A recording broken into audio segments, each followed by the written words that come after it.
उधर रूस और तुर्की बेच रहे हैं सोना, इधर भारत ने सोने पर चल दिया अरबों का बड़ा दाव, छीनने लगा अपना सोना।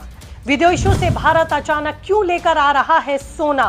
साथ खड़े हुए पुतिन, भारत में फिर गिर सकती है सोने की कीमत।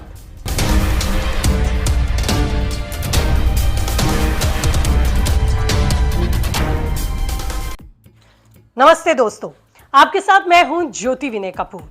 तो रूस अपना सोना बेच रहा है, टर्की ने भी अपने सोने को बेचना शुरू कर दिया। 25 साल बाद रूस ने अपने सोने के भंडार को छेड़ा है, मगर इसी बीच भारत जो कर रहा है उसकी उम्मीद न रूस ने की थी न दुनिया के किसी और देश ने। दोस्तों, भारत विदेशों में रखे अब अपने सोने को देश लेकर आ रहा है, मगर ऐसा क्यों किया जा रहा है और इसे इतना महत्वपूर्ण क्यों समझा जा रहा है? देखिए, दुनिया में इस वक्त एक अजीब सा खेल चल रहा है। कहीं सोना बेचा जा रहा है तो कहीं चुपचाप वापस लाया जा रहा है। एक तरफ रूस और टर्की जैसे देश अपने स्वर्ण भंडार को बाजार में उतार रहे हैं, वहीं दूसरी तरफ भारत उल्टा ही खेल कर रहा है। वो विदेशों में पड़े अपने सोने को वापस अपनी तिजोरी में लेकर आ रहा है। अब सवाल ये है कि आखिर भारत ऐसा क्यों कर रहा है? क्या ये सिर्फ एक साधारण फैसला है और इसका कोई बड़ा इम्पैक्ट नहीं है, या फिर इसके पीछे कोई बहुत बड़ा प्लान है या बड़ी गणित छिपी है? सबसे बड़ा सवाल यही है कि क्या इससे सोने की कीमतों में भारतीय बाजार पर असर पड़ेगा?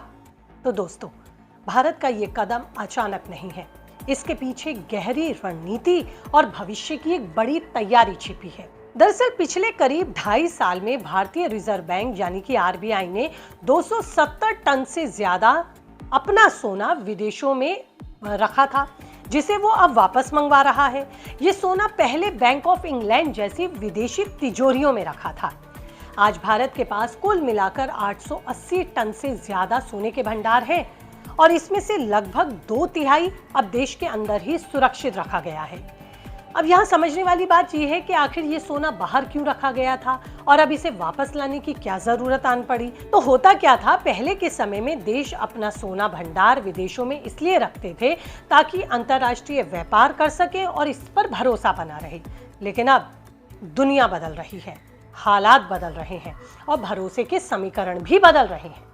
हमने रूस यूक्रेन जंग के बाद ही देखा, और जो देखा उसी ने ही पूरी दुनिया को सोचने पर मजबूर कर दिया कि किस तरह से रूस और यूक्रेन लड़ाई जब शुरू हुई थी तब पश्चिमी देशों ने रूस की कई संपत्तियों को जो उसके पास थी उसे जब्त ही कर लिया था, यानी कि उसके पैसे और उसके भंडार को उसे लौटाया ही नहीं था।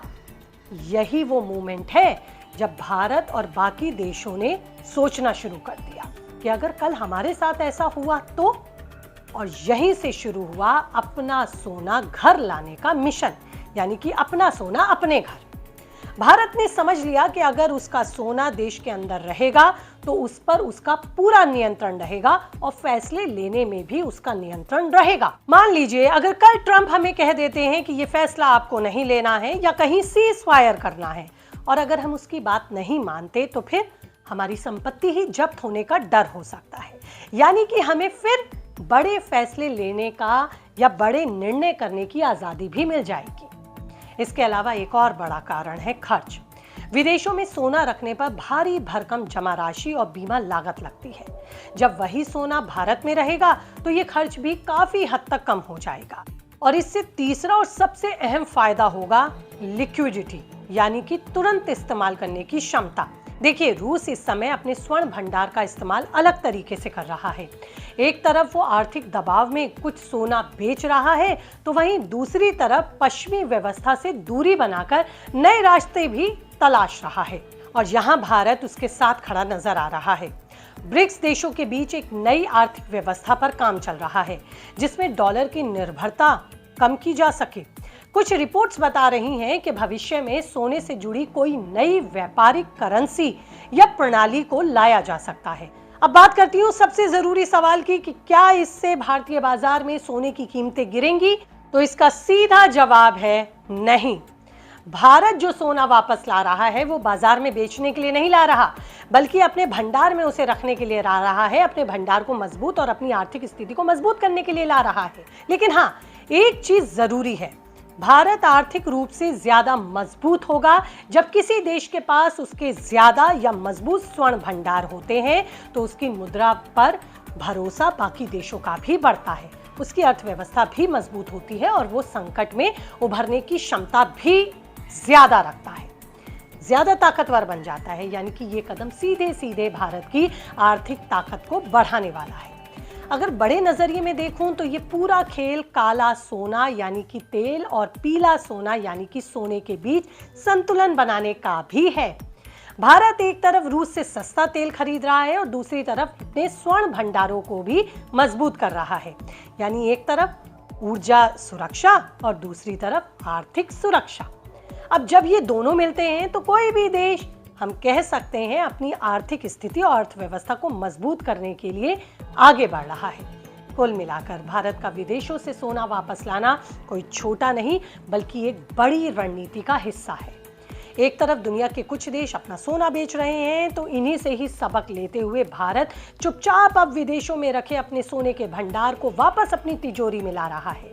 और अगर आने वाले समय में रूस और ब्रिक्स जैसे देश मिलकर कोई बड़ा या नया आर्थिक फैसला या व्यवस्था लाते हैं, तो भारत का ये कदम एक नई व्यवस्था को लागू करने के लिए सार्थक साबित हो सकता है। फिलहाल ये साफ है कि अब भारत बड़े खेल की तैयारियों में जुटा हुआ है।